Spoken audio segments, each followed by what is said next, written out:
Olá pessoal, tudo bem? Inicialmente eu queria agradecer a Rosângela Albano pelo convite para participar do terceiro simpósio de arqueologia.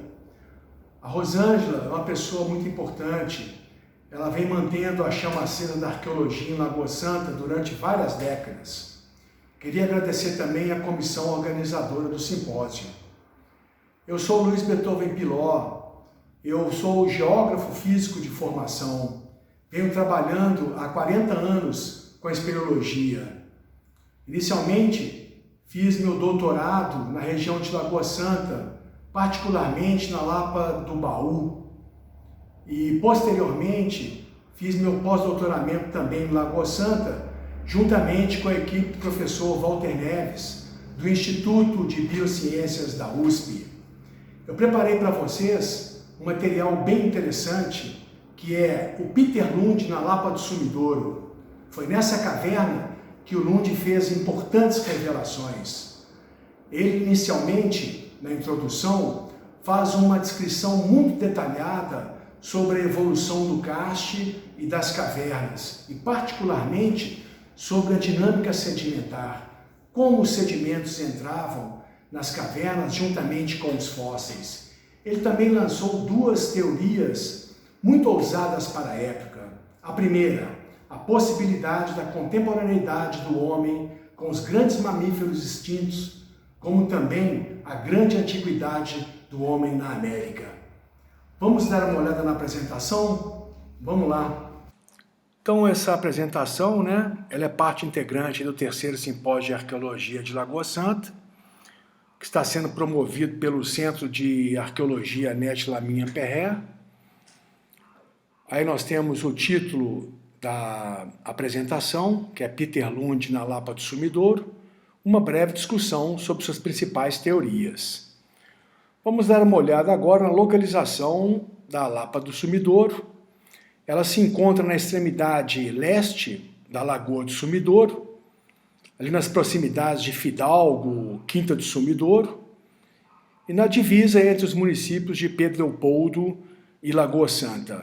Atualmente, a Caverna do Sumidouro, a Lapa do Sumidouro, está inserida dentro do Parque Estadual do Sumidouro, que é uma importante unidade de conservação do karst de Lagoa Santa. Aqui nós temos uma fotografia de Lund aos 64 anos de idade, feita por Eugênio Varmin, em Lagoa Santa. Lund vem de uma família rica de comerciantes de tecidos de Copenhague. Ele se formou em medicina, mas tinha muito interesse pela história natural. No seu tempo livre, ele ia com muita frequência ao Museu de História Natural e ao Jardim Botânico de Copenhague. A primeira viagem de Lund ao Brasil durou entre 1825 a 1828. Nessa primeira viagem, Lund se concentrou nos arredores do Rio de Janeiro, onde efetuou estudos sobre pássaros, moluscos e formigas.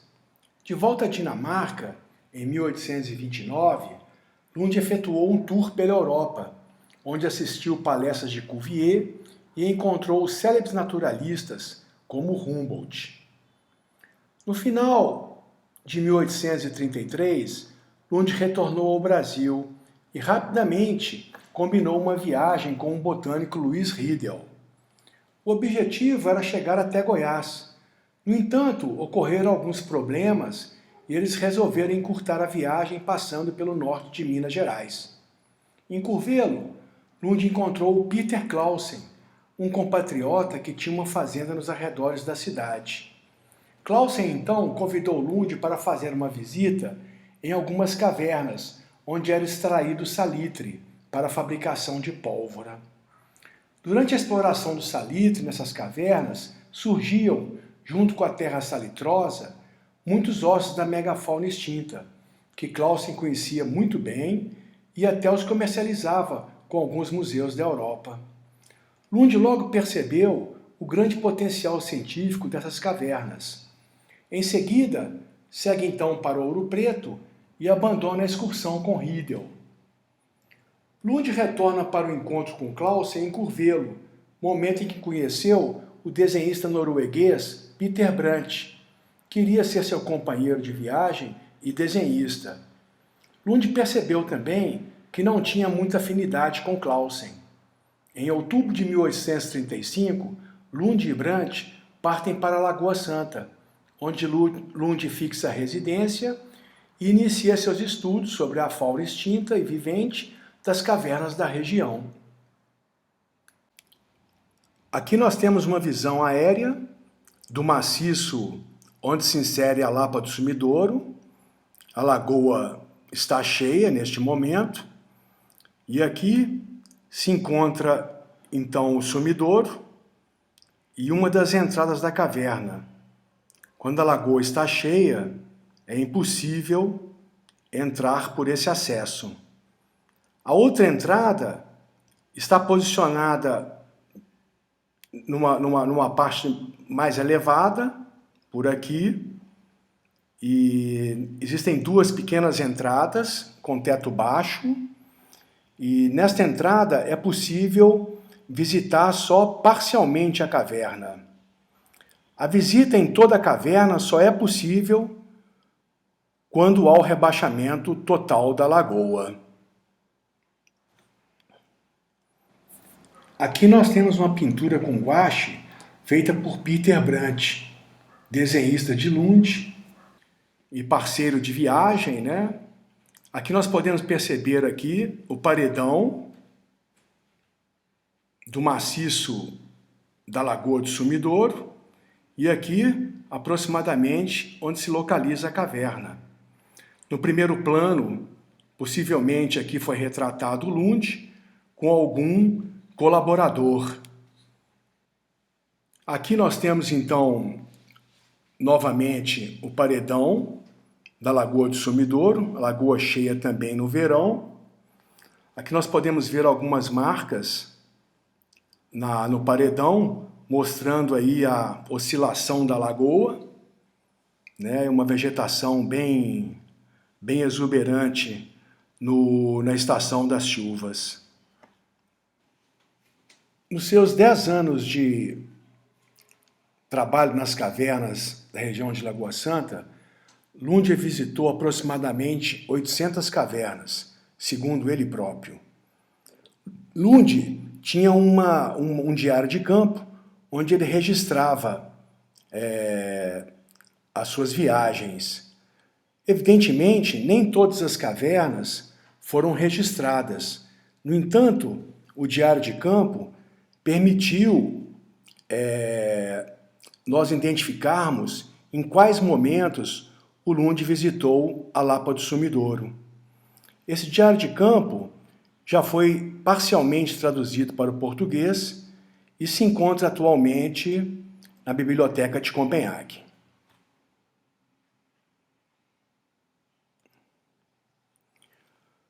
Lund visitou a Lapa do Sumidouro inicialmente em 1837 e 1838. No entanto, essas duas visitas não foram bem-sucedidas, porque a lagoa estava cheia. Em 1839, ele iniciou as escavações, mas não obteve bons resultados. Foi somente em 1840 que ele descobriu os 2 primeiros esqueletos, que, segundo ele, estavam muito petrificados, ou seja, fossilizados. Em 1841, ele dá continuidade às escavações iniciadas em 1840, mas também não obteve bons resultados. Foi somente em 1843, com o rebaixamento total da lagoa, que Lund então teve um acesso amplo na Lapa do Sumidouro e, sem dúvida alguma, fez amplas escavações e importantes descobertas. Em 2001 e 2002, ocorreu também um rebaixamento total da Lagoa do Sumidouro. Isso possibilitou nosso acesso em toda a caverna. Conseguimos então fazer um mapa da caverna, coletar algumas amostras para datação carbono 14 e urano-tório, e também estudos nos sedimentos que foram estudados pelo Lund. À esquerda, nós temos uma imagem da entrada elevada da Lapa do Sumidouro, uma entrada de teto baixo, e à direita, um setor interno da caverna. Agora vamos ver as principais teorias de Lund na Lapa do Sumidouro, como já colocado na minha introdução.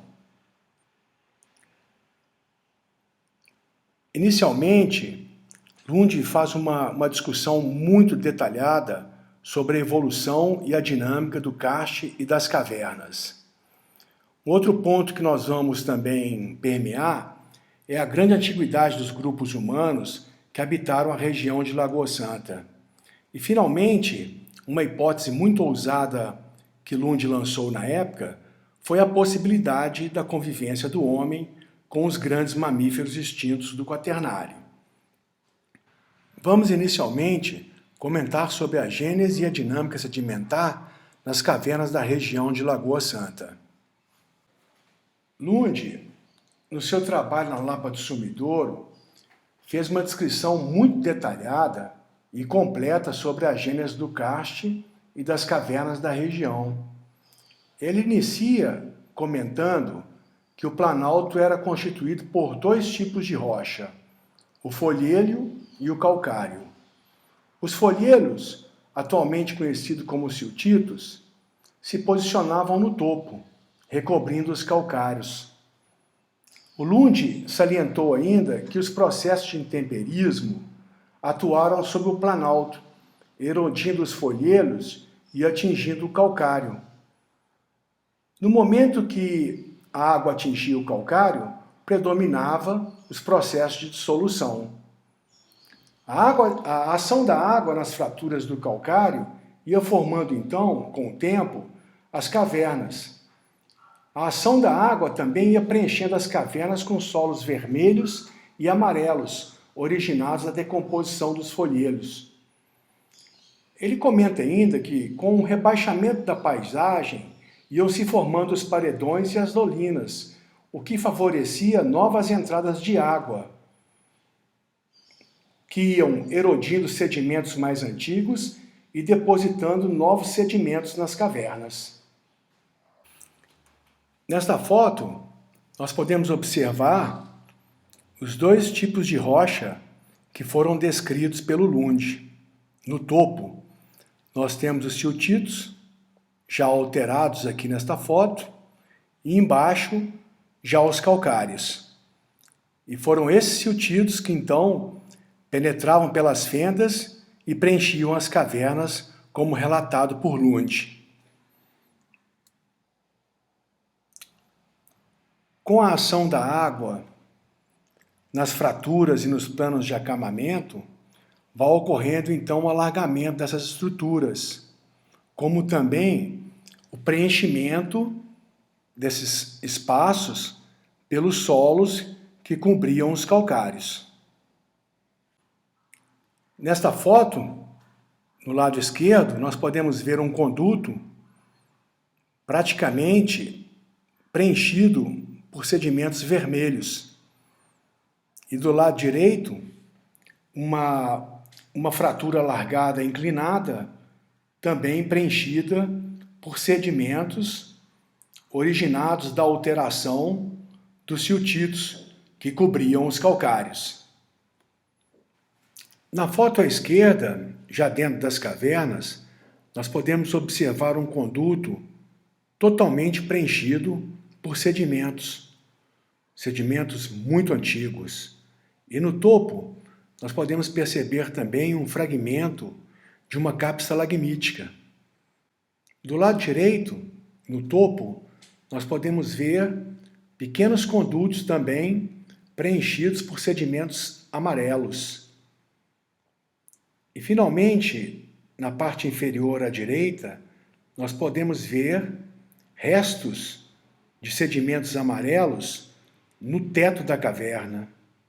Sedimentos também muito antigos. Então, em síntese, Lund percebeu essa complexidade que era a entrada e a saída de sedimentos em diversos momentos na evolução das cavernas de Lagoa Santa. Vamos agora mudar de assunto e comentar sobre os vestígios humanos e dos animais extintos e viventes e a dinâmica sedimentar na Lapa do Sumidouro. Em 1840, Lund descobriu restos de animais e os 2 primeiros crânios humanos de suas pesquisas no Sumidouro, que apresentavam alto grau de fossilização e extraordinária idade. Naquele momento, Lund descartou qualquer possibilidade de interpretação das idades desses restos misturados, por não se encontrarem em sua camada primitiva, ou seja, ele percebeu que não havia uma integridade estratigráfica. Lund tinha ciência que somente o estudo das camadas sedimentares fossilíferas poderia lhe fornecer alguma esperança de encontrar informações sobre um assunto tão importante como a idade do ser humano neste continente.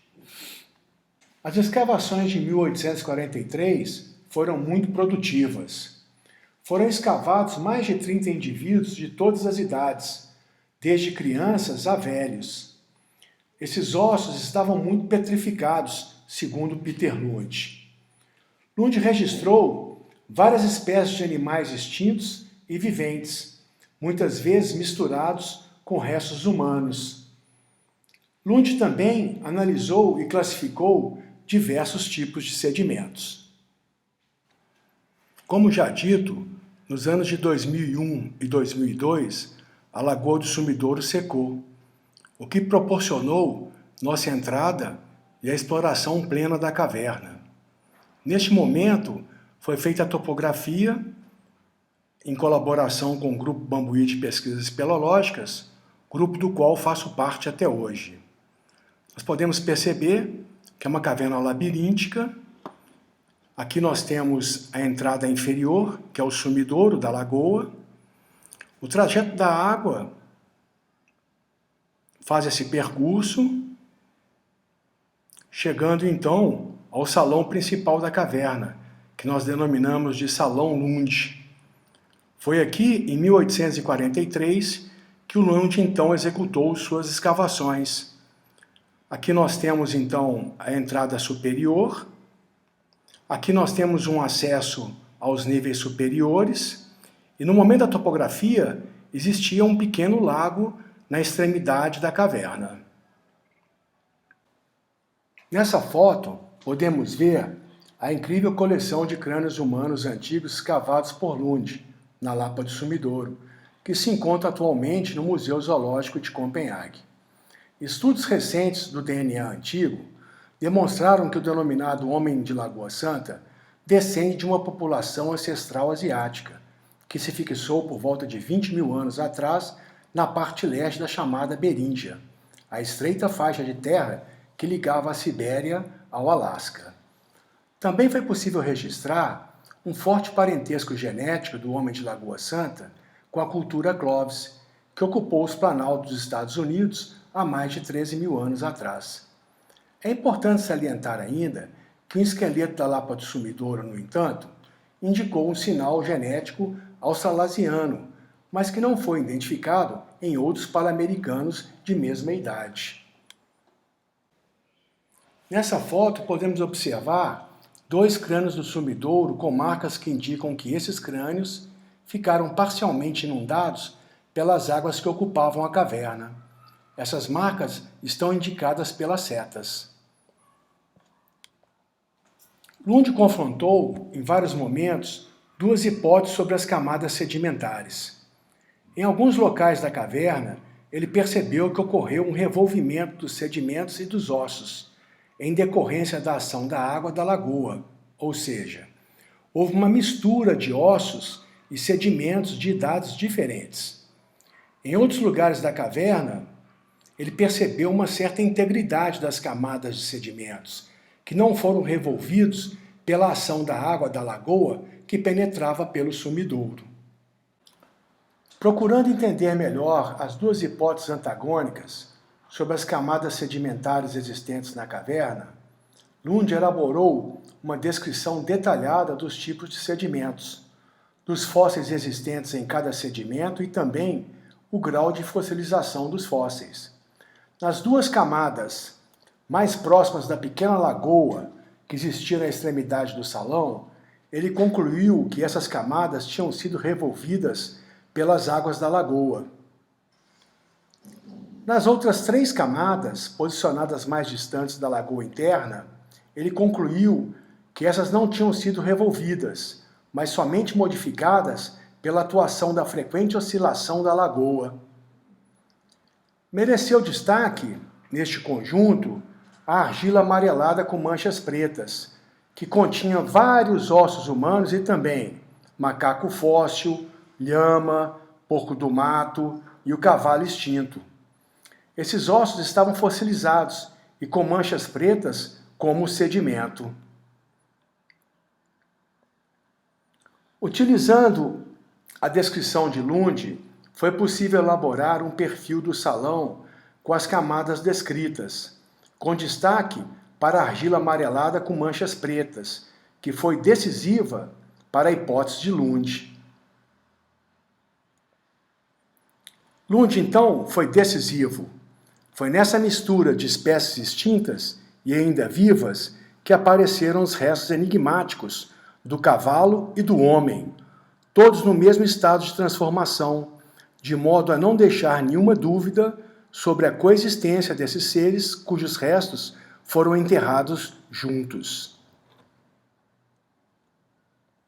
Salientou ainda que a ocupação humana na América do Sul pertence a um passado remoto, que ultrapassa a idade histórica, estendendo-se até a chamada Idade Geológica. A hipótese da convivência do homem com os grandes mamíferos extintos foi muito questionada na época pelos pesquisadores europeus e particularmente pelos americanos, já que o sítio deposicional relacionado a um sumidouro era muito desfavorável para manter a integridade das camadas sedimentares. Em nossa visita ao Museu Zoológico de Copenhague, foi possível constatar uma coleção montada por Lund, de brechas das cavernas de Lagoa Santa. Uma amostra chamou nossa atenção, a amostra 789, registrada no catálogo como proveniente da Lapa do Sumidouro. Essa amostra, à direita na foto, continha uma argila amarelada com manchas pretas, fragmentos de carvão, além de conchas. Essa amostra estava recoberta por uma delgada camada de calcita.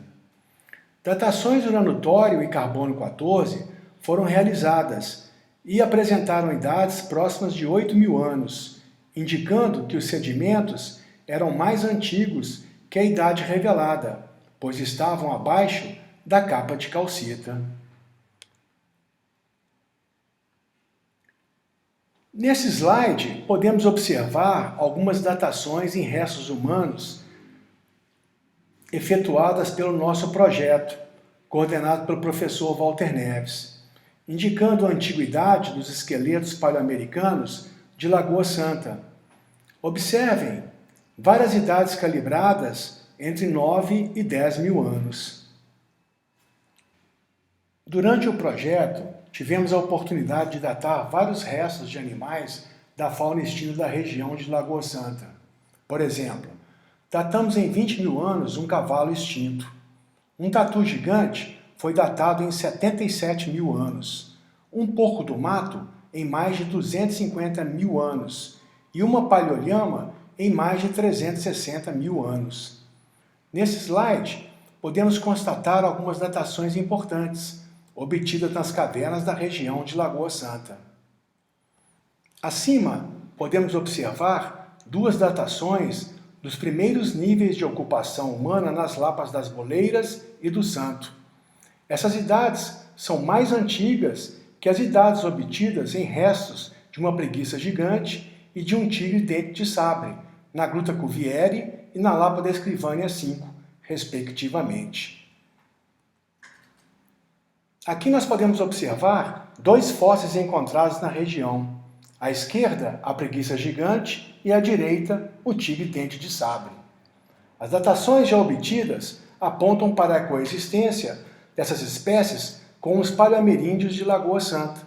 No entanto, ainda não foram obtidas, nos registros arqueológicos, evidências de uma interação direta entre o homem e a megafauna. Nas conclusões, eu queria destacar 3 pontos. Primeiro, as interpretações de Lund sobre os aspectos da gênese e evolução da paisagem kárstica de Lagoa Santa são realmente surpreendentes. A grande maioria de suas ideias foi confirmada posteriormente. Segundo, Lund foi um dos pioneiros na revelação da possibilidade da convivência do homem com os grandes mamíferos extintos. Atualmente, há evidências cronológicas que indicam essa relação com pelo menos 2 espécies, a preguiça gigante e o tigre-dente de sabre.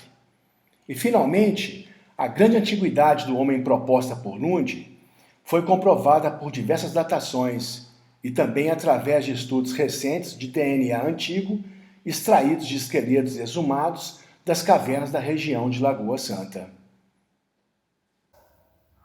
Depois de mais de 180 anos, fica claro que Lund seguiu a trilha certa. Lund deixou um legado importantíssimo sobre a história natural do Brasil, não é mesmo? Agradeço a todos e até uma próxima oportunidade.